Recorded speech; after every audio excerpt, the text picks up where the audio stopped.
Hi everyone, welcome to episode 33 of ADHD, Tiny ADHD Superpower. Today's topic is on the medication history timeline. It's a little light because in the future episodes I will be talking about something more scientific, so I just want to introduce some of the ADHD timelines. The earliest reference to an ADHD-like disorder dates back to the 18th century and appear in textbook published by Adam and Sir Alexander Churchen. Through the work of ADHD is more often thought to have begun in the early 20th century. In 1902, Sir George Frederick Steele first described children with ADHD symptoms. In 1908, Alfred T. Tregole described high-grade feeble-minded children who likely have a form of mild brain damage that causes them to have ADHD-like behavior. 1937, Charles Bradley published a study describing the use of benzaprine, which is an amphetamine derivative, in children with behavioral problems.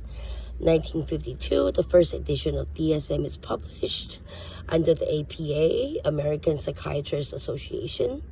1956, the study used thorazine, which on kinetic emotionally disturbed children, which we now know is wrong.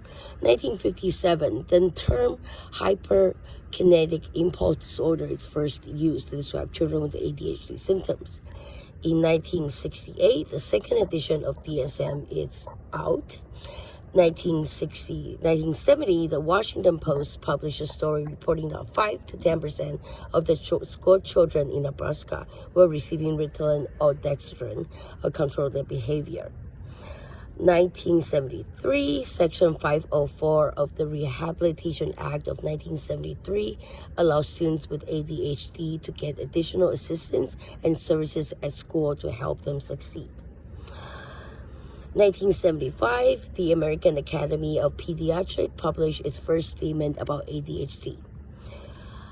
1980, the third edition, DSM-3, includes the ADHD for the first time, including the subtype of ADD with hyperactivity. 1987, Russell Barkley, my favorite, writes his first of 17 books about ADHD hyperactive children, a handbook for diagnostic and treatment.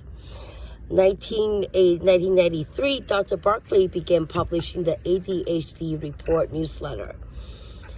1994, the fourth edition of DSM-4 is out. 2002, Strattera, the first non-stimulant treatment for ADHD, is approved.